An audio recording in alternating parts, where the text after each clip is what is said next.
Талант Турдумаматович, биздин кесиптешибиз Жалалдин Нурбаев тиги Ош областынын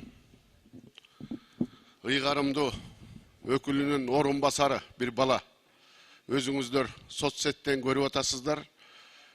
Ошол Нурбаевдин кланын аштык деп ошо өзү блогер болуп алганбы же YouTube жылдызы болуп алганбы билбейбиз. Ошону чыгарып туура эмес маалыматтарды таратып атат да. Талант Турдумаматович, ушул депутаттын билесиздер, ошол эл шайлап келген депутаттын укугун бузуп, ошол бир баягы буйрук менен зам губернатор болуп иштеп аткан жигит депутатыбыздын баягы моралдык укугун, ошол элдин укугун бузуп атат да, эл тарабынан шайланып келген. Ошол депутаттардын баарын сиз төрага болуп тургандан кийин сиз дагы ошол депутаттардын баарын укугун коргогонго сиз түздөн түз милдеттүүсүз. Ошону протоколдук тапшырма берип, прокуратурага ошол мыйзам чегинде карап, өздөрүнүн жообун бизге берсин.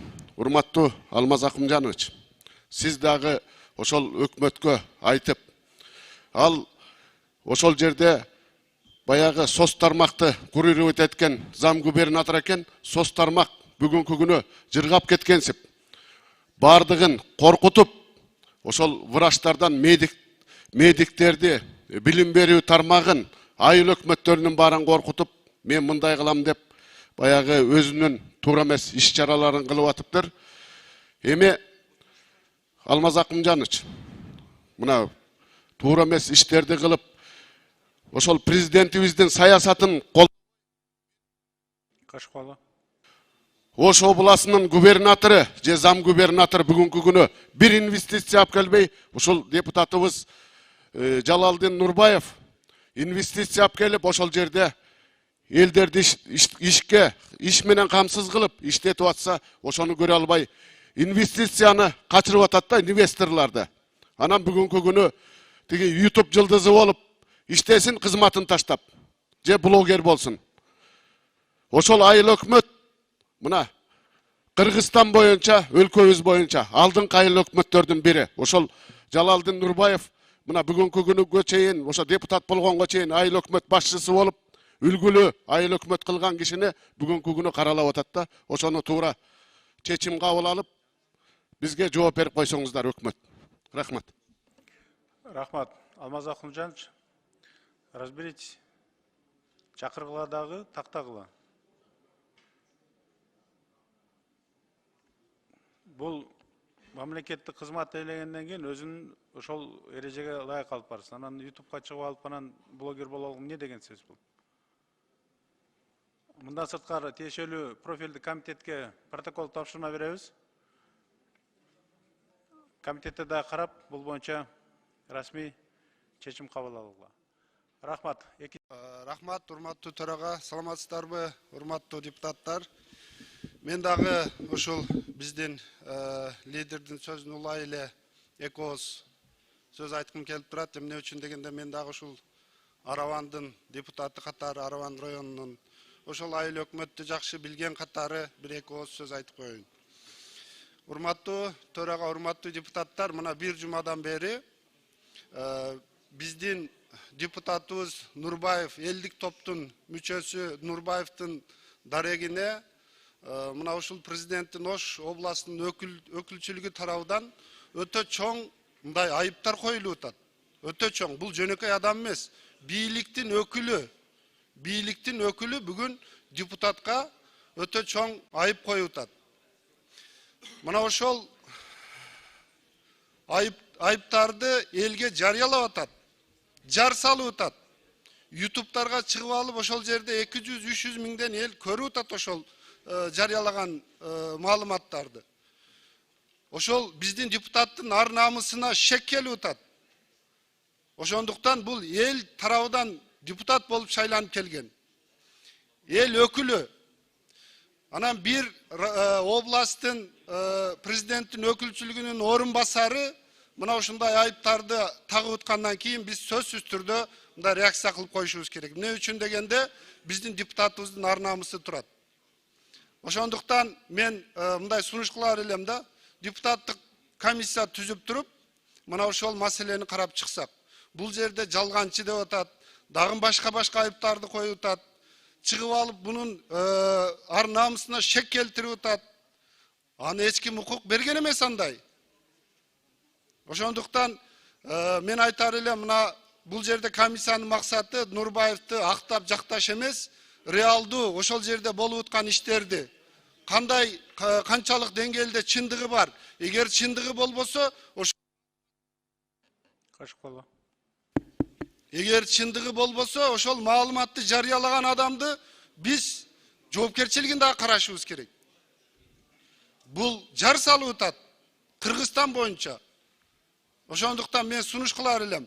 Ар бир фракциядан бирден депутат түзүп туруп, мына ошол биз өзүбүздүн депутатты ошол ишмердүүлүгүнү, ошол айтылып аткан сын пикирлерди, айыптоолорду канчалык деңгээлде чын төгүнүнү бир тактап элге жарыялап коюшубуз керек. Рахмат. Рахмат. Комитетке тапшырдык. Бул маселени комитетте карап туруп, анан кайсы деңгээлде карайбыз? Эгерде сиз айткандай чынында негиздер бар болгон болсо, анда комиссия түзүүнү сунушталат. Карап чыгыңыздар комитетте, анан ошого карата тиешелүү чечим кабыл алабыз. Алмаз Акынжанович, Талант Турдуматович. Эми биздин коллегабызга жанагы адилетсиз каралуу болгонуна чыдабай депутаттар чыгып атканын мен туура түшүнүп атам. Бирок бүтүндөй бир парламент, бийликтин бутагы bir zam gubernatorga komissiya түзөбүзбү? Менимче кереги жок. Алмаз Акынжанович, маселени иликтеп туруп, сиз бүгүн кечке чейин ушул жерден бизге так жоопту берип коюңуз. Анткени, урматтуу кесиптештер, эң жогорку бааны эл берет. Жалалидин Нурбаевка эл 3 жолу баасын берди. 10 миңден көптөгөн добуштарды алып жүрөт. Бир сом акчасын кетирбей, Аравандан биринчи орун менен шайланып келди. Мындан өткөн баа барбы? Эл тандады. Алиянаров айыл өкмөтүн, урматтуу Алмаз Акынжанович, бүт өлкөгө үлгү кыла турган айыл өкмөт. Ошол жерде инвесторлор келип швейный цехти салды, роддом курулду, 3 ФАП курулду, жолдор. Алиянаров айыл өкмөтүн башка өлкөлөргө үлгү кылсаңар болот, айыл өкмөттөргө да ушундай инвестиция тартсаңар болот деп. Мына ушундай кызы чуулардан кече Араванда бир топ эл көчөгө чыкты, көрдүңөр. Мына ушундай окуяга мамлекеттик кызматкердин этикасы бар. Туура адилеттүүлүк үчүн күрөшөм, чындыкты алып чыгам десе, алып чыга берсин, ага эч ким тоскоолдук кылбайт. Бирок соттун, прокуратуранын, милициянын чечими жок туруп, адамды күнөөлөө туура эмес. Ошондуктан урматтуу депутаттар, мен айтат элем, атайын бир зам губернатор үчүн жогорку кеңеш, бүтүндөй бийлик бутагы өзүнүн аброюбузду кетирип, комиссия түзүп отурбай эле, Алмаз Акынжанович, бүгүн жоопту берип коюңуз сиз ушул жерден. Эл баасын Нурбаевка берген, ошондой инвесторлорду алып келип аткан, ошондой фондторго Ассафа сыяктуу. Биз рахмат айтып, ыраазычылык билдирип, орден беришибиз керек тескерисинче. Өкмөттүн бир чече албай аткан социалдык көйгөйлөрдүн бир бутагын тартып, көмөк көрсөтүп, бизге ушинтип жардам берип аталар. Эми ушинтип отурсак, мамлекеттик кызматкерлер инвесторлорду чакыргандын ордуна качып барып атса, мына мен сүйлөштүм, азалар кой андан көрө башка жака, башка кошуна өлкөлөргө келет окшойбуз андан көрө деп. 200 адам иштесе жаман ошол жерде. Швейный цехте Россияга кетпей. Кашкала. Сөз керек. Рахмат. Рахмат. 4-нчү микрофон. Саламатсыздар, урматтуу төрага, урматтуу депутаттар. Мен азыр Жанар Акаевдин сөзүнө мындай дегим келет да. Азыр каяктагы бир деген, эми зам губернатордун артынан биз целый комиссия, кто он такой дегендей болуп атат. Кеп зам губернатордо эмес. Кеп неде болуп атат? Бул самом факте да, азыр депутаттарды каралап, үстүнөн арыз жазып, жогорку кеңешке, дагы башка жака бул тенденция болуп кетип атат да. Муну саясий баа бериш керек. Эгер саясий баа бере турган болсок, бул депутаттын ишине тоскоолдук кылган деп туруп, муну мындай кабыл алыш керек да. Анан кийин экинчиси, бул эмелердин үстүнөн бул бир эле случай эмес. Мана өзүңөр жакшы билесиңер, менин үстүмдөн да министр сельского хозяйства жогорку кеңешке арыз жазган. Мен сындаганым үчүн. Азыр эми мана Нурбаев, кийин дагы бирөөлөр. Ошентип, азыр эми мындайда бул бир эле депутаттын ишине тоскоолдук эмес, бул аткаруу бийлиги жагынан законодательный бийликти узурпация кылганга аракет кылганынын белгилери да. Ошондуктан комиссияны обязательно создавать этиш керек. Буга саясий баа бериш керек, ошого жараша катуу чара көрүш керек. Анан керек болсо закондорго да ушул өзгөрүүлөрдү киргизиш керек ушунун баарына. Рахмат чоң. Рахмат. Алмаз Акымжанович, бүгүн кечке чейин сизден маалымат күтөбүз. Болбосо комитетте карайт аталган маселени.